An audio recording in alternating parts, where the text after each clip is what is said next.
Today on the Point TV. I walked down the street going, Jindy Karen, and right then and there it was just an answer that I knew that, oh my God, that was my name. And Mum said, oh, and I said, oh, let's go out for coffee. Mum said, yeah, I want to go out for coffee. I want to go out for coffee. You and me now. I wasn't allowed to see Karen. Karen got ripped out of her arms and taken away, and she wasn't allowed to see her. And then she just got swaddled up with cloths to stop her milk, and she was there for like 2 or 3 weeks and just treated really badly. All this and more on the Point TV.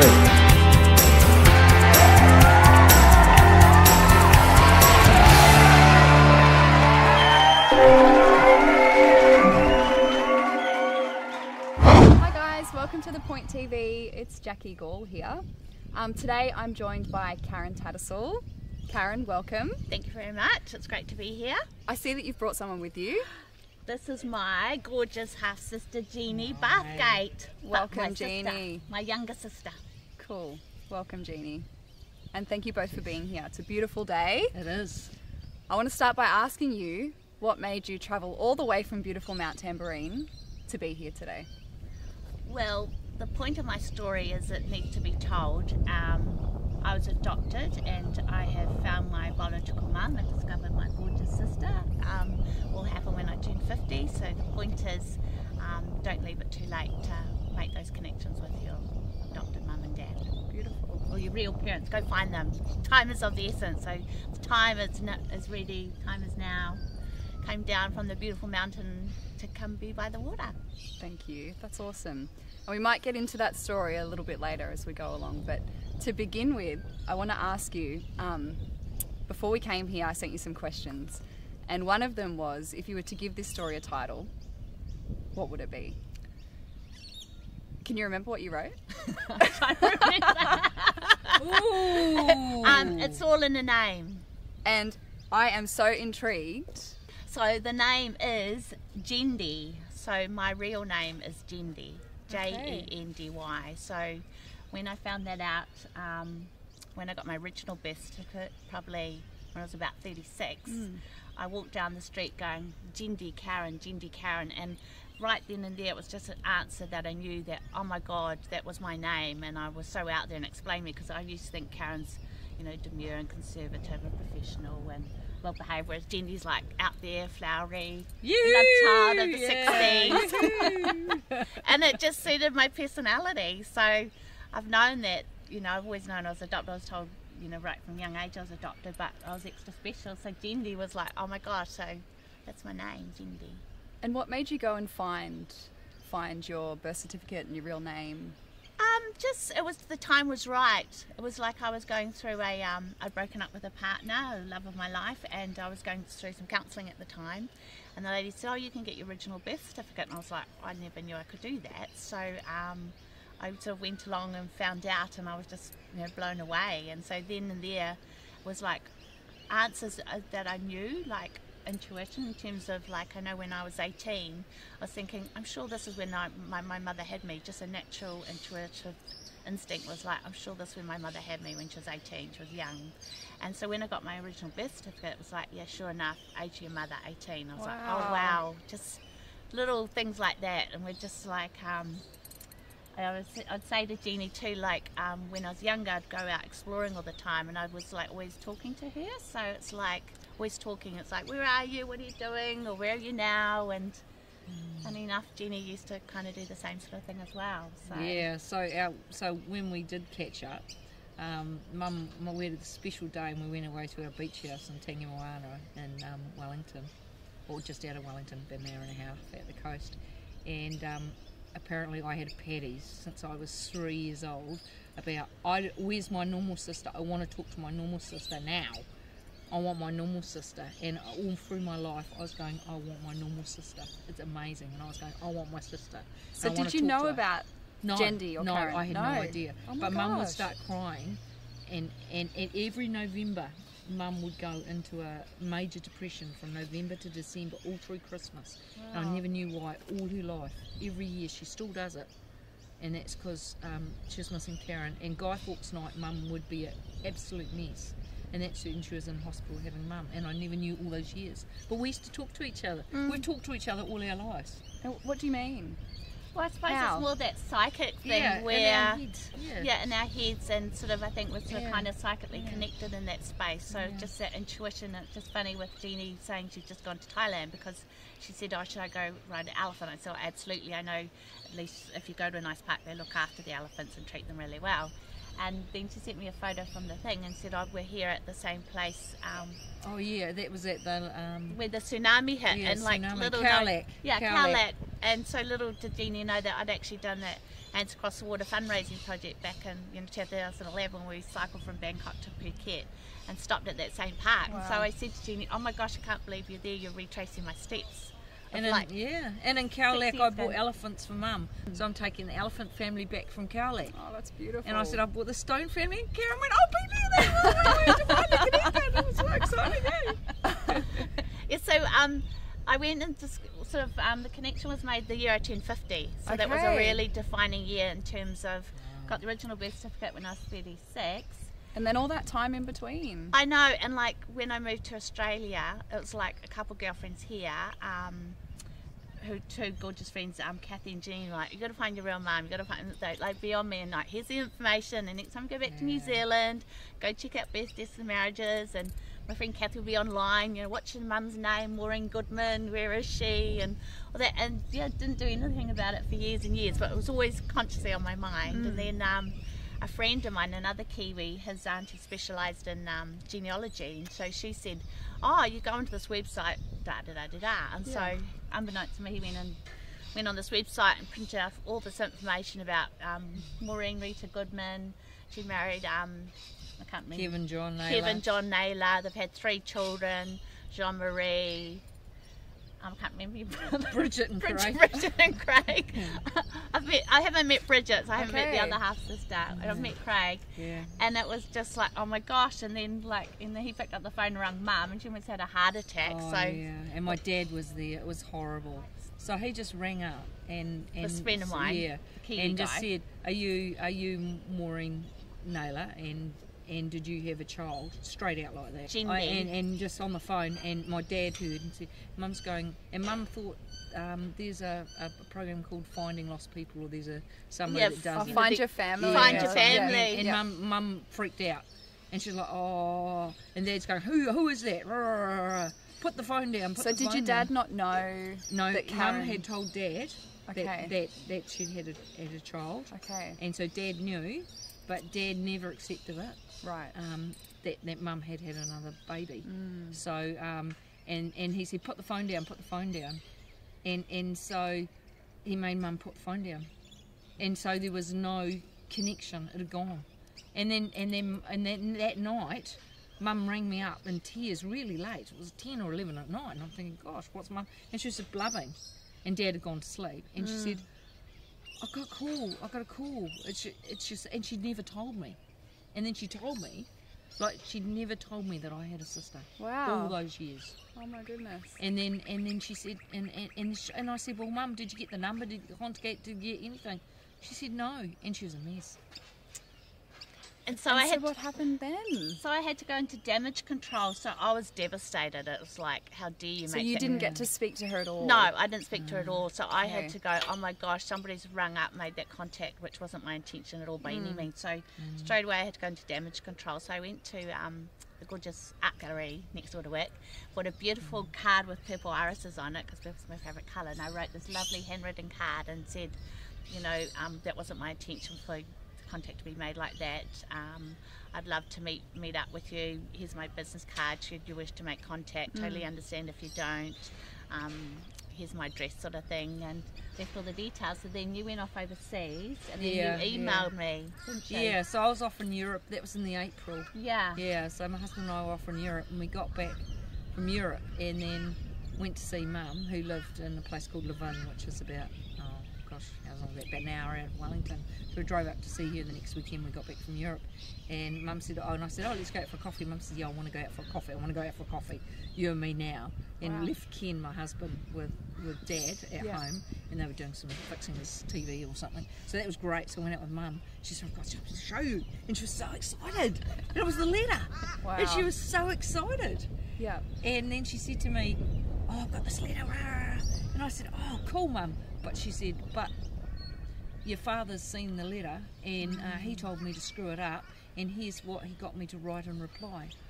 And there was a reply, and it said, thank you very much for contacting me. I'm really pleased you had a lovely life.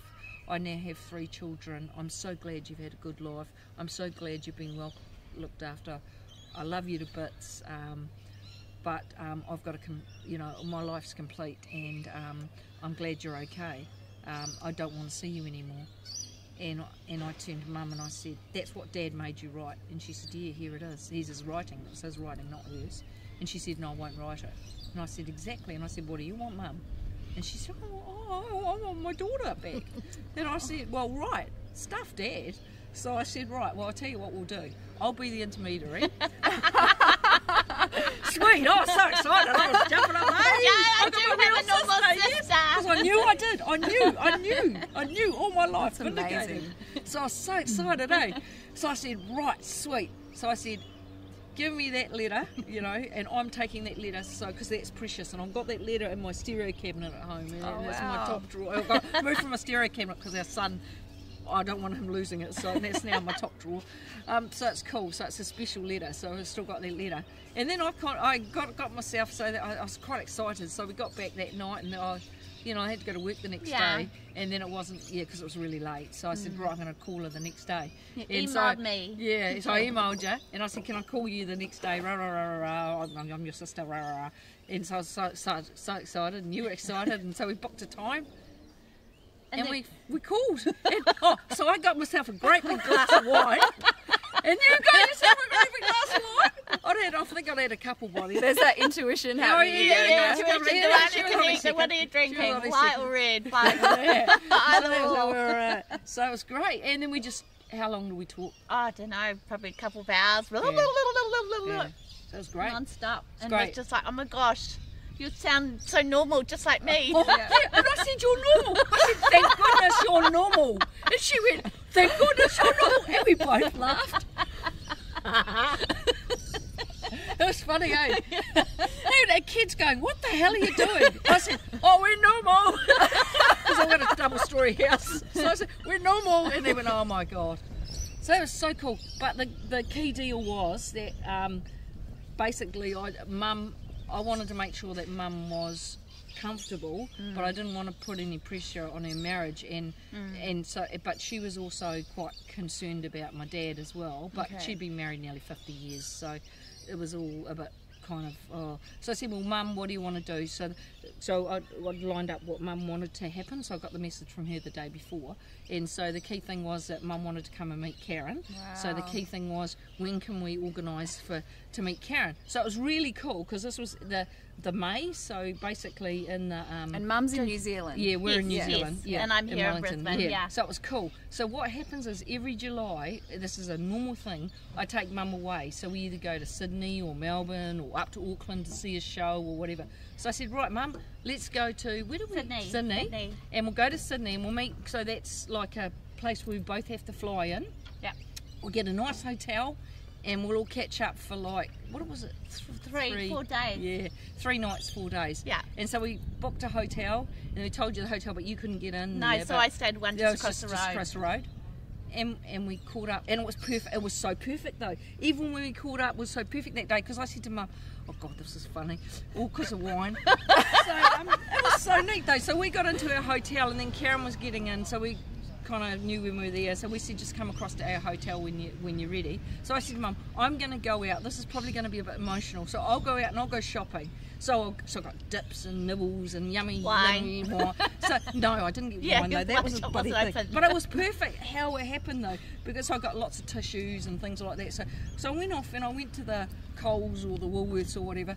And the key thing was, I was walking round and round and round trying to find the wine. You don't sell wine in your supermarkets in New Zealand, you sell wine. Because we have like Woolworths Countdown. Yeah. So I'm going round and round and round, and then I said, where do I go to find wine? Because I wanted wine, right? Because Mum drinks wine as well, so not much, but she drinks. So I thought it'd be a nice icebreaker. So then they sent me way off somewhere, and I had no idea. And in the end, I came back without the wine, but it was great because meanwhile Karen had arrived, so that was so cool. So I said Karen might arrive, you know, and so it was great because I was just walking in the lobby, Karen was there, Mum was there, they were having a big hug, and they were having a big hug in the hallway, and then I was just trotting back, and Mum said, oh, and there's Jeannie. So it was like a big group hug in the middle of the foyer. Hey. It was great, and then we sort of just went upstairs to the room, and Jeannie said, oh, well, let's meet and bring lots of photos. So I basically took a gorgeous shoebox full of photos of when I grew up as a baby and childhood and defining photos and things like that. And so we just sat there looking at photos going, look, and between the three of us, you couldn't get away and enjoy it. All afternoon. All afternoon just until like, about 7 or 8 at night, eh? And then we were just like, well, we better go have dinner. Yeah. And Kaz, what was that feeling like when you first met your mum for the very first time? It was just amazing. It was like, oh my gosh, I now know who I look like. I look like my mum. Yeah. And that's the thing, because like when I grew up, it was just my mother was called Mother, so Mother and Dad, it was all very, you know. But she wants to be called Mum, so it's like I've met my mum and she's like a splitting image of me, and we're like, I just sit there and look at one another and the same similarities, a little round face and dimples. It's the Chinese. Yeah, and then you find out, you know, your history, your sort of your bloodline and your history of like there's Chinese in us sort of thing. So it was like, oh my gosh. So it's like, you know, it's like, oh, do you get the droopy right eye? And it's like, yeah. Sort of. You drink too much to get the like Chinese eyes. But you know, and I think that probably, I know the Chinese can be very wise and be a bit psychic and too. Intuitive. Nana Thao was very intuitive. Is your mother like that as well? Is she intuitive? She is, but Nana Thao was even more intuitive. Yes. So Nana Thao, she did amazing things. Like she was like my brother when he was younger.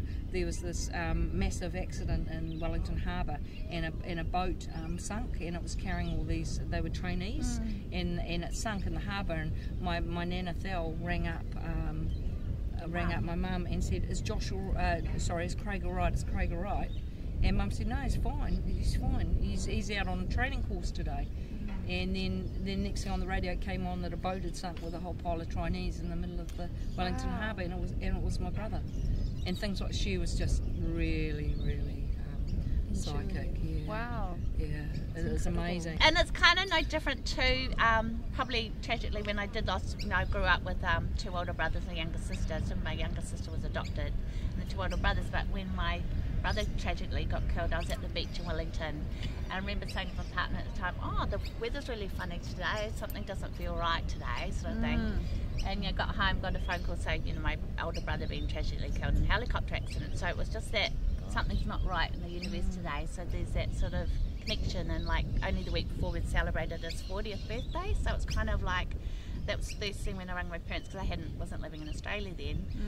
Was like, my parents just go, oh, thank goodness we had that beautiful family dinner. We stayed because they were going to go home on Thursday. I said, why fly back to Australia when it's, you know, Charles' birthday on the, you know, Sunday, stay and have a family tea and all that sort of stuff. So little things like that in my life happen. You go, okay, kind of bizarre.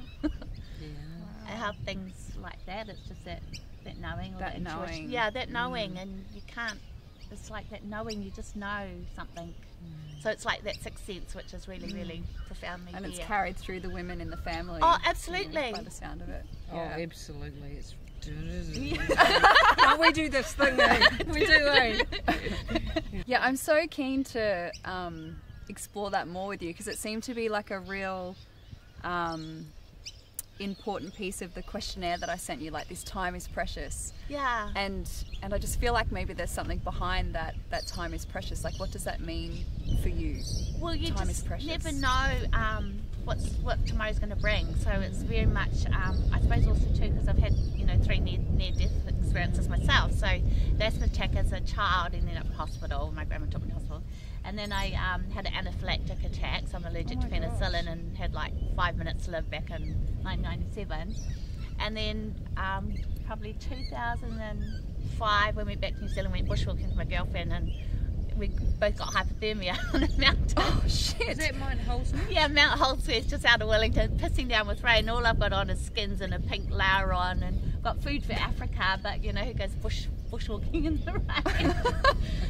My best friend and I, so it's like that, you know, we could have died on the mountain, and then my girlfriend's thinking, I'm not going to tell her, but this known doctor, and I think his daughter did perish with hypothermia down in South Island like 2 or 3 weeks earlier, so she wasn't going to tell me that. It was just like, here we in.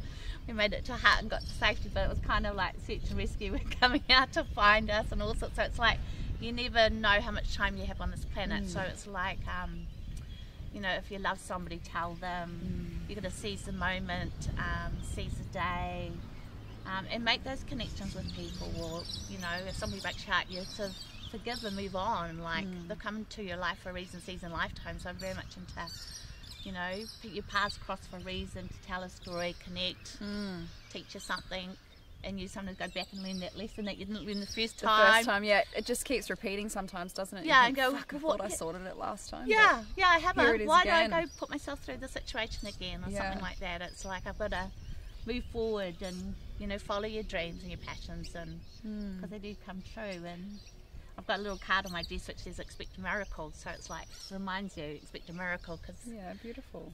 they You've do got to be happen. positive, eh? Oh, absolutely. It's like, Glass is full. yeah, And so what happened after the first, so you guys met in Sydney, yes, spent 3 or 4 days together, shopping. talking, Oh, drinking magic. wine. And we caught this taxi out to the airport, and the three of us were just and we were in the back seat of the cab, and so we had bags everywhere, so there's a suitcase Hats, in the front, coats on, everything. gloves. And the driver said to us, gosh, gee, you guys can talk. And then Karen said, we've just met for the first time. And then we Karen him the quickly story. told him the story, and he was like, Oh, you should make a wow. movie. You should make a movie. Yeah, that's what he said. That's what he said. And he said, oh, you guys just look the same. You're just gorgeous. It was like, oh, yeah, I'd have any one of you. It was so hilarious, and we're just cracking up. It was really funny. And so what happened after that? I mean, do you see, you Yeah, so obviously then keep it in was- contact with your sister, but what about your, Mum, well, Mother. I suppose Yeah, it was kind all of the time, yeah. Well, it yeah. was kind of like whilst your dad was still Yeah. alive, I would just use Jeannie as an intermediary. So I would email Jeannie, or I would send mail to Jeannie's place, and she could give it to Mum on the side. And there was another time I went back at Christmas time, and so we had Christmas at Tangamoana, but I sort of got there, so Mum actually came up, but she just said, I'm going to catch up with Jeannie at Tangamoana, go by myself, and we had the secret meeting. Yeah, and- we had Christmas. It was Yeah. the 23rd and 24th of December, Yeah. and we had Christmas, and it was girls' Christmas, us three. And that was fantastic because none of the other family were there. It was just us three. And that's when we got to hear the story about the tantrums and the talking and the where's the normal sister and us talk. And that's when we realised we've been talking to each other. Yeah. And we heard all about everything. Mum told us her story, basically, what happened to her. Yeah, and it was lovely, yeah, and wasn't it? and where what she did lived. happen to her? What is the Oh, story? so there is a story. So basically, her best friend, Faye Strickland, she grew up in a little council house in Taita in Lower Hutt, which is just a suburb of Wellington. And basically, Faye Strickland's brother, who was married, and his wife were having a baby, and they lived in a place over in Wainuiomata, which is way over the hill, long way away Over in the those hill. days. It was a long way. It's like a quarter now. But anyway, Mum got shipped out of her once she started to show. It was a shame because she had a really good job, so she was a PA as well. CEO for Woolworths New Zealand, which was a really big job. She's a great shorthand typist, and she had to give up her job, and she went and moved over in Wainuiomata, and they shipped her out, and she basically went there until she was pregnant, and then got shipped over to a baby place where the unwed mothers have babies, and then basically she wasn't allowed to see Karen. Karen got ripped out of her arms and taken away, and she wasn't allowed to see her, and then she just got swaddled up with cloths to stop her milk, and she was there for like 2 or 3 weeks and just treated really badly, and she never got to see Karen. Wow. And then all those years as well, she tried to make contact. So way back in With the you? yeah, so way all back the in the years. 60s, because I was born in 62. Yeah. It was like, you know, my mother that adopted me, my dad, and so my parents I grew up with, my dad was Samoan and my mother was New Zealand, and they had 2 older brothers, and so they were dying to have a girl, and my mother had like 4 or 5 miscarriages and stuff like that. So my dad, being Samoan, always wanted a large family with girls and everything. So yeah, she tried to make contact for years, and my mother that I grew up was like, oh, you know, they're going to come and take you away, and I don't want that or anything like that. So for the first, I think, 5 years, she lived in fear that, you know, the mum would come and take me away and all that sort of thing. So then years ago, you had to put a stop. You could put a stop on your mum making contact with you. So my younger sister and I did that for my mother as well. Like, you couldn't make contact for 10 years or something. So that was like at a young age, and then that was all sort of came off. So what does that mean? You stopped her from being able to contact you? Yeah, you could do a thing. They sort But of. Mum never found you. No, Anyway, no. so Mum tried. Mum had massive arguments in her marriage all through her life because she tried to contact Karen, and Dad didn't accept that, and Mum said, and Mum was seriously quite clinically depressed after Mum had Karen. She was clinically depressed like for 2 or 3 years and couldn't work, couldn't do anything. She was just an absolute mess.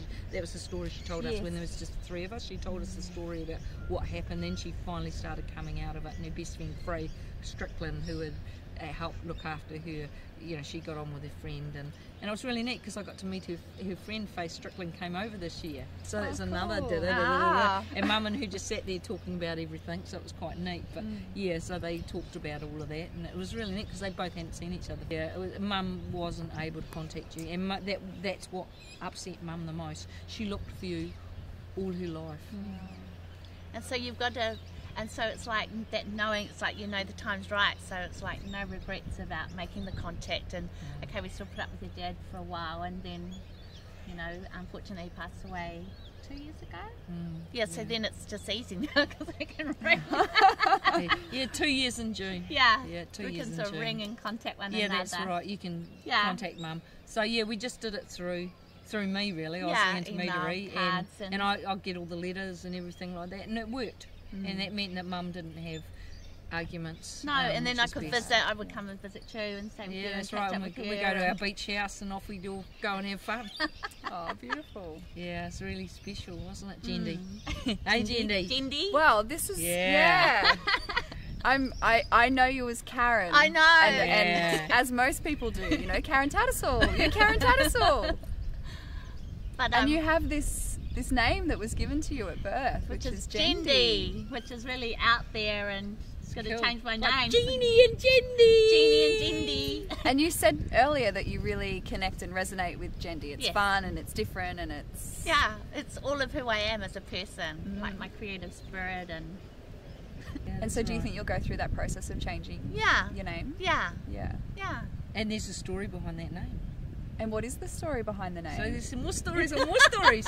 So is this your mum's? My mum's mum, Nana Thal. Nana Thal. She Thelma. was like the matriarch. I thought you and said she- Thal. But Thal. it's Thal. T-H-E-L. Yeah, it's the accent. Thelma. It's the big accent. Thelma, it's a Thelma. Kiwi accent. Yeah, Thal. T-E-L. T-H-E-L. Yeah, but Thal. You need to have the twang, the Yeah, Thal. I haven't got it. Yeah. You can say it. Thal. Thal. Thal's Yeah. short for Thelma. But Yeah. anyway, she got the birth certificate and made sure that she put Jendi on the birth certificate. Mum my didn't know. name. Mum never got to see Karen or the birth certificate or anything, so she didn't know.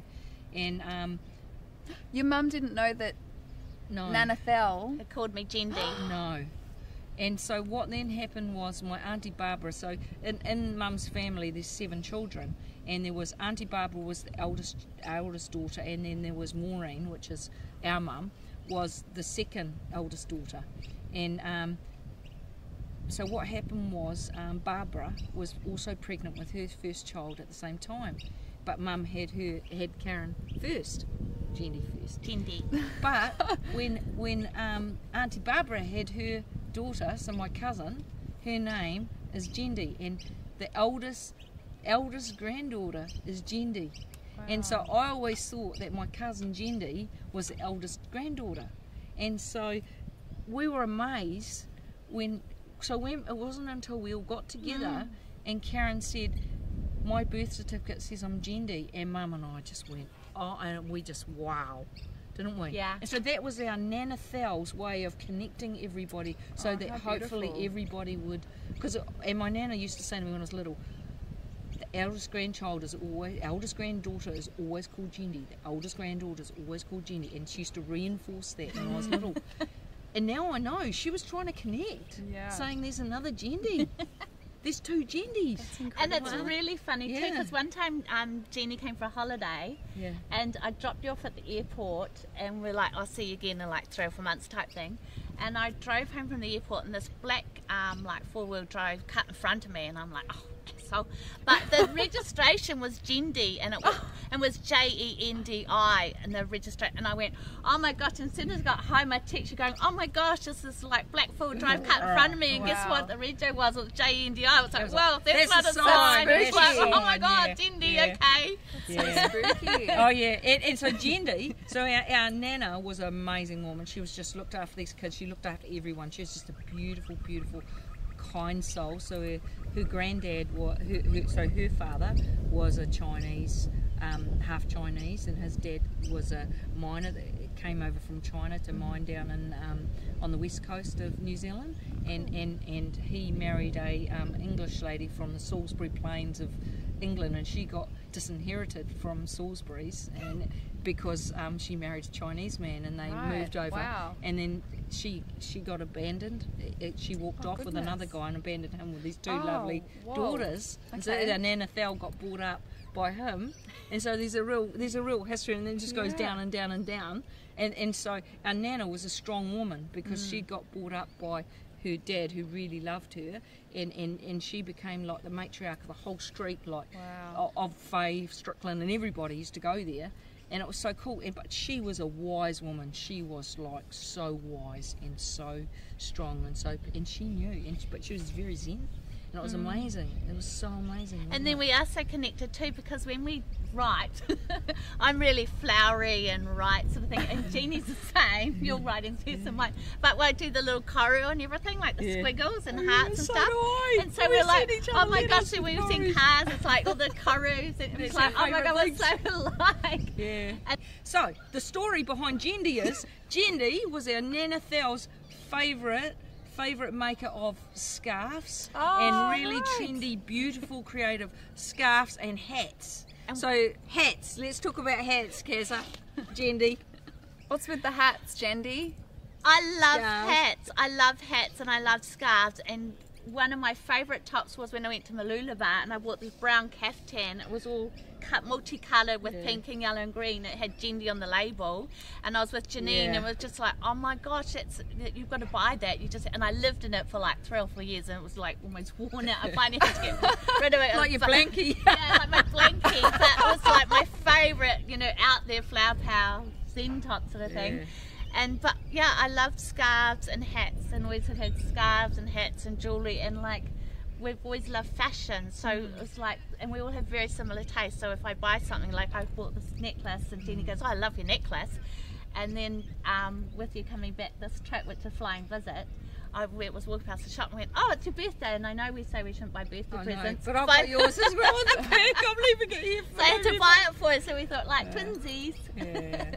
So it's like connected, but we love clothes and fashion. So similar. So you're a Jendi, and Jendi scarves and hats, and that's you in creativity. Yes, and I love making things and doing things and painting and.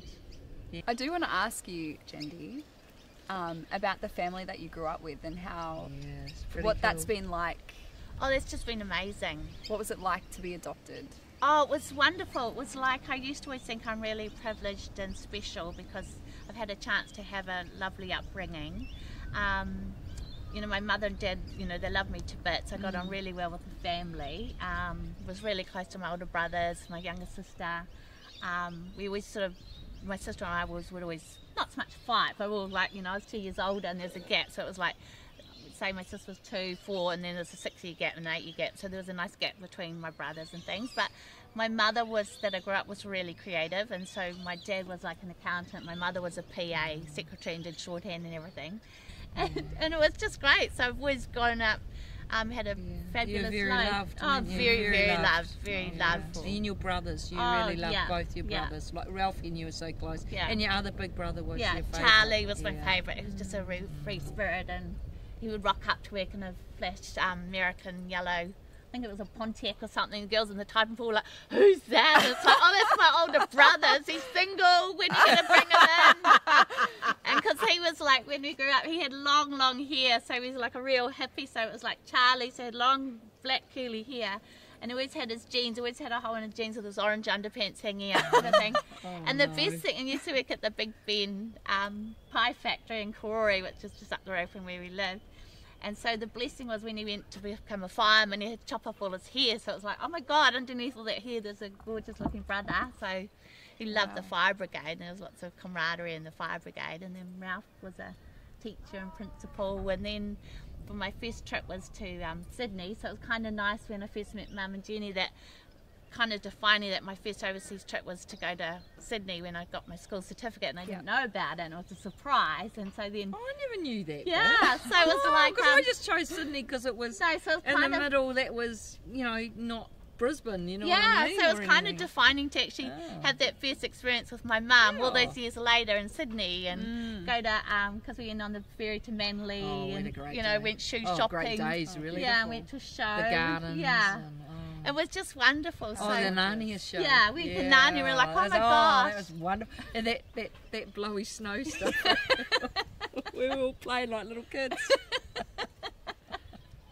So yeah, it was just loving family, really loving family, that's younger beautiful, sister, and and beautiful cousins. I think with the Samoans. I got to meet your Yeah, family in Melbourne. It so was we really all- cool last year. Yeah, so Jenny rang me and said, I need a break, meet me in Melbourne, I just need time out. I was like, oh, okay. Yeah, that was neat. Yeah, I met up with my cousin, so my cousin Regina, on my dad's side, they were going to adopt Regina, but they didn't in the end. So it was like I grew up with, she would come down from Auckland to Wellington and stay, and I also had my Auckland grandma who was Samoan, and we'd play cards and things like that.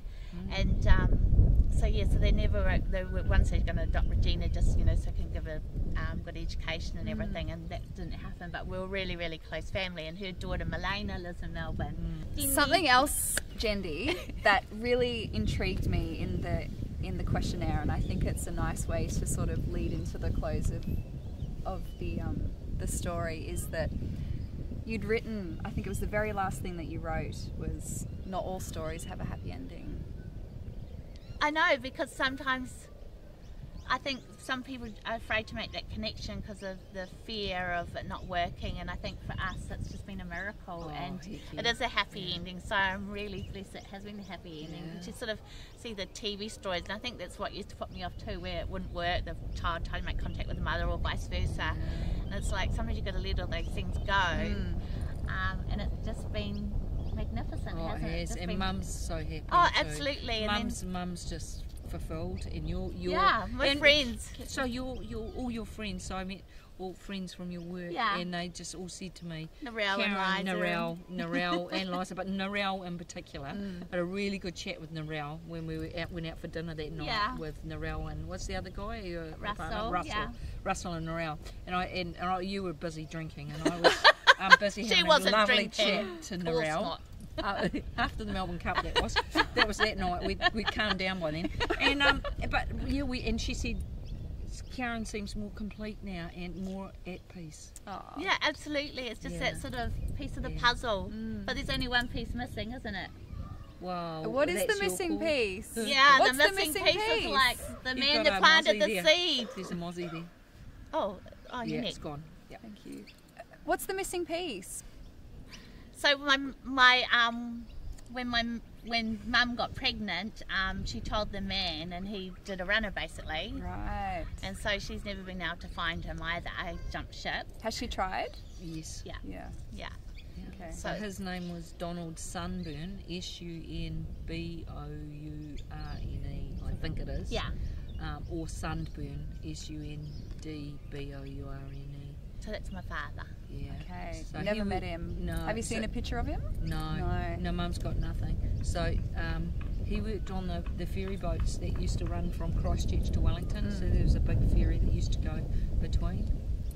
And Mum told us that story, that Yes. special day when we had our pre-Christmas. But yeah, Yeah. Mum looked for him. So yeah, so I'm here, Dindy, I'm his darling daughter. That's only missing puzzle, but yeah. I mean, if you could say something to him, what would you say to him? If by chance or by some sort of miracle he came across this video. Donald, sunburn. I'd love to meet you because this is who I am. I'm your beautiful daughter, Dindy. And I suppose to finish, I mean, for people who might be watching this, who maybe were adopted, what would you tell them? Who were maybe thinking, oh, maybe one day I might like to find my family. Just do it. Like, no regrets, just do it. I mean, it has been an emotional roller coaster as well because we can sit there and bawl our eyes out going, oh my God, wasted 50 We frigging went through years. so many tissues. But you know what? We also had discussions about we weren't ready. No. If we'd have met when we... Because remember we said if we'd have met... For us, this is our relationship, not so Tina's much like, I would have Mum's. been pissed off with you or hated you. We didn't know, we wouldn't have been too immature. Yeah. But now that we're older, we can realise the specialness of family. Yes. And so we appreciate it more. Yeah. Yeah. So it's not too late, is it? No. Whenever it is. Yeah, people do it when it's right. And I think, first 50 years have been Karen and the next 50 I'll be Dindy. And so when's the name change happening? Oh, I just got to make it We happen. need to... Gonna get married and We change need to it look then. at the camera when and it gets set the Oh, date in yeah. stone. When I get married. Hey, Rick. My name I will think be... Rick was hinting at that last Yeah, night. he was. So, his- So potential marriage on the cards? yeah, potential marriage on the cards, and my name will be Jindy Cramp. Beautiful. Not hyphenated, Cramp Tattersall, anything like that. You're going from Karen Tattersall to Jindy Cramp. Wow. So it's going to be woohoo, butterfly time. Time. Bravo. You. And let's hug. Thank you. It's been beautiful. Hey everyone, Gerald Pauschmann here, founder of The Point TV. Have you ever thought about hosting your very own show? Really? I want you to think about it. Now, if you are a naturally inquisitive person, then you may have just what it takes to host a show. You just have to hold treats. Now, you don't have to be an expert speaker when you do interviews because you just have to ask questions, step away, and let the interviewee do all the talking. Now, we all know that there are some amazing talk show hosts who do incredible things by simply talking to other people. I mean, think about Andrew Denton, Dr. Phil, Ellen DeGeneres, and of course, the Big O. No, not Roy Orbison, but Oprah Winfrey. I mean, she started out with a half-hour, low-rated talk show in Chicago, and look at her now. And the secret to her success was simply interviewing people. Now, when it comes to the social media world, the big name that comes to mind is Gary Vaynerchuk. He became famous for Wine Library TV. He simply just sat behind a camera in his wine library store and he talked about wine. Gary also has a pretty cool personality which led him to incredible opportunities. And as a result of him just simply talking about wine, he got a $1 million book contract. Now, I'm not saying that you will make millions, but who am I to stop you from trying? Come here, Jessie. Good girl. For me, well, I got behind the camera and talked to people who wanted to raise awareness about their cause or charity. People like Sam Webb and Casey Lyons from livin.org, who wanted to raise awareness about youth suicide. And Jackie Gall, a young mum who lost a child at 23 weeks and wanted to raise awareness about stillbirthing. Now, these interviews shot the Point TV to amazing success. I think these guys helped. Now, the interviews weren't the only reason for the success, but they were extremely instrumental. So if this is what you've been searching and didn't know how to get started, well, click or tap on the link below and see if you have what it takes to host your very own show. I should do a show about dogs. Thanks, Bear. Thanks, Jessie. See you on the other side.